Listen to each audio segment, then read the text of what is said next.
पर्यावरण शिक्षा में आज हम पर्यावरणीय संकट के प्रभाव एवं कारण जानेंगे, जो कि यूनिट 4 का टॉपिक है, प्रकरण है causes and effects of environmental hazards. तो सबसे पहले हम पर्यावरणीय संकट के प्रभाव के बारे में पढ़ेंगे, यानी इफेक्ट ऑफ एनवायरमेंटल हजार्ड्स। मानव प्रारंभ से ही पर्यावरण का उपयोग करता आ रहा है और आज भी पर्यावरण व पर्यावरणीय संसाधन उसके जीवन के आधार हैं। परंतु प्रारंभ में मानव पर्यावरण का उपयोग सीमित मात्रा में ही करता था। सभ्यता के विकास के साथ साथ मानव ने पर्यावरण का इतना अधिक उपयोग किया कि वह असंतुलित हो गया और पारिस्थितिक तंत्र के चक्रों में व्यवधान उत्पन्न हो गया तथा प्राकृतिक संसाधनों के अतिदोहन यानी बहुत ज़्यादा ही उपयोग करने से अपूर्णनव्य संसाधनों की कमी होने लगी तथा सब ओर प्रदूषण व्याप्त हो गया, जिससे मानव जीवन के अस्तित्व के सम्मुख अनेक प्रकार के संकट उत्पन्न हो गए। और अब हम उन संकट के बारे में ही जानेंगे कि उनका क्या प्रभाव है। सबसे पहला संकट तो क्या है? बढ़ती हुई जनसंख्या, यानी बढ़ती हुई जनसंख्या की आवश्यकताओं की पूर्ति औद्योगिकरण व तकनीकी विकास ने पर्यावरण के समस्त अंगों को प्रदूषित कर दिया और वायु, जल, भूमि, ध्वनि, अपशिष्ट व रेडियोधर्मी प्रदूषण फैल गए, जिससे संपूर्ण पर्यावरण कचरे की एक बड़ी टोकरी बनकर रह गया। उसमें अशुद्धता, अस्वच्छता व असंतुलन उत्पन्न हो गए और उसके दुष्प्रभावों से मानव चिंतित हो उठा है। इसी कारण आज विश्व स्तर पर पर्यावरण अवबोध, पर्यावरण गुणवत्ता, विनाश रहित विकास करने के चर्चाएं बड़े जोरों से चल रही है और प्रत्येक देश पर्यावरण सुधार के लिए अनेक प्रयत्न करने लगा हुआ है। दूसरा कारण है ज्वालामुखी उद्गार, वनों की आग, ऑक्सीजन, आंधी, तूफान आदि प्राकृतिक कारणों से तथा घरेलू कार्यों में दहन, वाहनों में दहन व ताप विद्युत ऊर्जा हेतु दहन, उद्योगों, कृषि कार्यों, विलायकों के प्रयोग, रेडियोधर्मिता आदि कारणों से फैले वायु प्रदूषण से स्थानीय, क्षेत्रीय, विश्वव्यापी प्रभाव पड़े और प्राकृतिक जलवायु में परिवर्तन, वायु में CO2 यानी कार्बन डाइऑक्साइड की तथा विभिन्न प्रदूषक कणिकाओं की वृद्धि हुई तथा ओजोन परत विरल होकर विघटित होने लगी और उसमें छिद्र हो गया, जिससे सूर्य की हानिकारक परावैंगनी किरणें सीधे पृथ्वी पर आने लगीं और हिमखंडों के पिघलने से समुद्र का जल स्तर बढ़ गया और अनेक द्वीपों तथा समुद्र तटवर्ती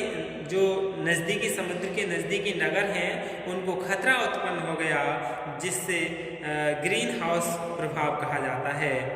इन सब से मानव स्वास्थ्य पर विपरीत प्रभाव पड़ा, वनस्पति का आवरण कम हुआ, जीव जंतुओं के आवास स्थानों का विनाश हुआ और अम्लीय वर्षा होने लगी। इसके साथ ही प्राण वायु ऑक्सीजन की मात्रा में भी कमी हुई और मानव को विषभरी हवा ग्रहण करने को विवश होने की संभावनाएं बढ़ गईं। फिर है घरेलू बहिस्राव, बाहित मलजल, औद्योगिक बहिस्राव, कृषि बहिस्राव, तापीय, तेल व रेडियोधर्मी संयंत्रों से उत्पन्न जल प्रदूषण के कारण हैजा, अतिसार, नारू, टाइफाइड, डायरिया, पेचिस आदि रोग कभी कभी महामारी का रूप धारण कर लेते हैं। कृषि में रासायनिक खादों और कीटनाशकों के बढ़ते प्रयोग से भूमि की उर्वरता कम हो गई और पशु, जलजीव, जलीय वनस्पति आदि पर कुप्रभाव यानी बुरा प्रभाव पड़ा। इसके परिणाम स्वरूप पर्यावरण प्रदूषित हो गया और सामान्य जलीय पारिस्थितिकी तंत्र में असंतुलन उत्पन्न हो गया, जो आज विश्वव्यापी समस्या बना हुआ है। और पर्यावरणीय संकट के क्या प्रभाव हैं? यानी घरेलू अपशिष्ट, औद्योगिक एवं खनन अपशिष्ट, नगर पालिका अपशिष्ट, कृषि अपशिष्ट आदि से भू प्रदूषण उत्पन्न हुआ और वन विनाश से भूमि का अपरदन व क्षरण हुआ। उसकी उर्वरता कम हुई और वन्य जीव जंतुओं के आवास नष्ट होने से उनकी कई प्रजातियां लुप्त हो गईं तथा वनस्पति आवरण भी घट गया। शहरीकरण या नगरीकरण के विस्तार के लिए वन क्षेत्रों के विनाश ने अनेक पर्यावरणीय समस्याओं को जन्म दिया और धरती पुत्र मानव का जीवन इस धरती पर भी दुर्भर हो रहा है, यानी मनुष्य का जीवन भी कठिन हो रहा है। और क्या प्रभाव हैं? जैसे पर्यावरण, परमाणु बिजली घरों व संयंत्रों से प्रदूषण उत्पन्न हुआ। मनुष्य ने स्वयं ही अपने विनाश को निमंत्रण दिया। रेडियोधर्मिता का प्रभाव सैकड़ों हजारों वर्षों तक बना रहता है, जिससे मानव भविष्य में भी परिणाम भोगने को विवश होता है। खाद्य, वनस्पति, दूध, फल, सब्जी आदि के प्रदूषित होने व अनेक रोगों के मूल कारण रेडियोधर्मिता ने मानव को खतरे में डाल दिया है और जरा सी असावधानी से सोवियत रूस जैसे विकसित राष्ट्र में चेरनोबिल दुर्घटना ने हजारों व्यक्तियों के प्राण ले लिए। और क्या प्रभाव है? यानी परमाणु बिजली घर व संयंत्रों से प्रदूषण उत्पन्न हुआ। मनुष्य ने स्वयं ही अपने विनाश को निमंत्रण दिया। रेडियोधर्मिता का प्रभाव सैकड़ों हजारों वर्षों तक बना रहता है, जिससे मानव भविष्य में भी परिणाम भोगने का विवश हुआ। आज प्रत्येक स्तर पर यह प्रवृत्ति बनी हुई है कि अनुपयुक्त पदार्थों को बाहर सड़क के किनारे या एक अनिर्धारित स्थान पर एकत्र कर दिया जाता है, जिसमें फटे पुराने कपड़े, पॉलीथीन व प्लास्टिक की थैलियाँ, कांच, कागज, गत्ता, धातु के तार, मलमूत्र आदि होते हैं और यह अपशिष्ट पड़ा पड़ा सड़ता रहता है, जिससे विभिन्न जीवाणु उत्पन्न होकर प्रदूषण उत्पन्न करते हैं और अंत में रोग का कारण बनते हैं। विकसित देशों में तो इस कूड़े करकट को ढकने व निस्तारित करने की खर्चीली व्यवस्थाएं होती हैं, लेकिन विकासशील देशों में ऐसी व्यवस्था न होने से प्रदूषण फैलता है। अब हम इसके कारण जान लें कि प्रदूषण के कारण क्या हैं। कॉजेस ऑफ एनवायरमेंटल हजार्ड्स, इसके कारण क्या हैं?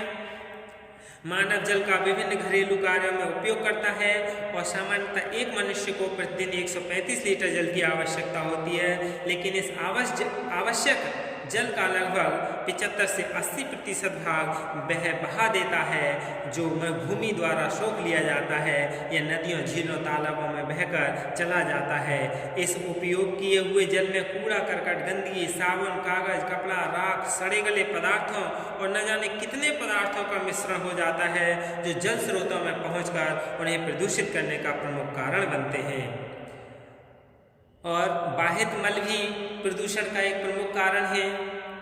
जल संख्या वृद्धि से गांवों, कस्बों व कस्बों का नगरों तथा नगरों का महानगरों में परिवर्तित होने से बाहित मल बहुत अधिक मात्रा में जल स्रोतों में मिलकर भूमिगत जल को भी दूषित कर देता है। भारत ही नहीं, अब तो अनेक विकासशील देशों में भी यह समस्या बड़ी भयंकर है और बाहित मल का निस्तारण वर्तमान विश्व की समस्या बन गया है। और क्या कारण है इसके?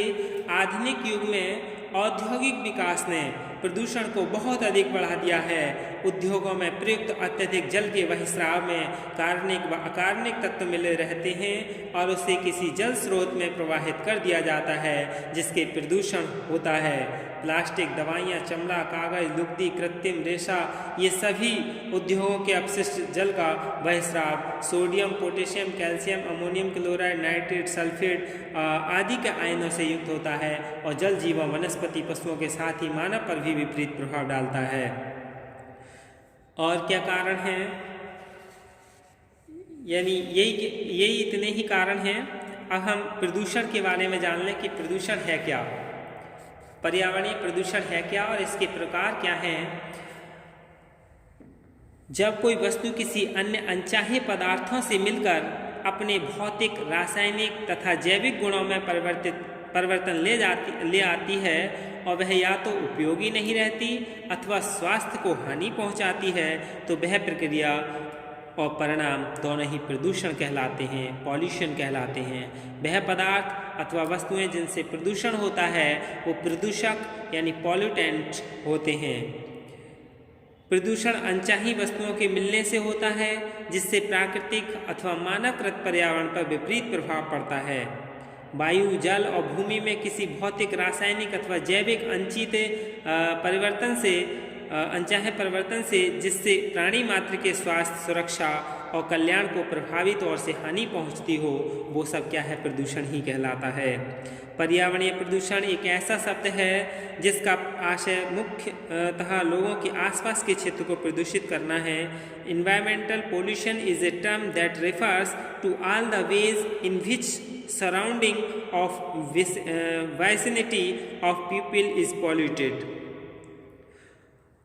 यह 3 प्रकार के प्रदूषण होते हैं, वायु प्रदूषण, जल प्रदूषण और भूमि प्रदूषण। ये मुख्य होते हैं, मनुष्य तथा वन्य जीवधारियों के लिए अत्यंत हानिप्रद हैं, जिन पर हम आगे एक एक करके पढ़ेंगे। तो सबसे पहले हम प्रदूषण के प्रकार जान लें कि क्या है। टाइप्स ऑफ पॉल्यूशन, यानी सबसे पहले वायु प्रदूषण है, जल प्रदूषण, भूमि प्रदूषण, ध्वनि प्रदूषण यानी नॉइज पॉल्यूशन, वाहन प्रदूषण यानी व्हीकलर पॉल्यूशन, तापीय प्रदूषण, थर्मल पॉल्यूशन, विकिरणीय प्रदूषण, समुद्रीय प्रदूषण और औद्योगिक प्रदूषण, कूड़े कचरे से प्रदूषण, घर तथा उद्योगों से निकलने वाले जल स्राव से प्रदूषण और अन्य प्रकार से प्रदूषण, यानी कई तरीके से प्रदूषण होते हैं। ये सब क्या है, प्रदूषण के प्रकार हैं।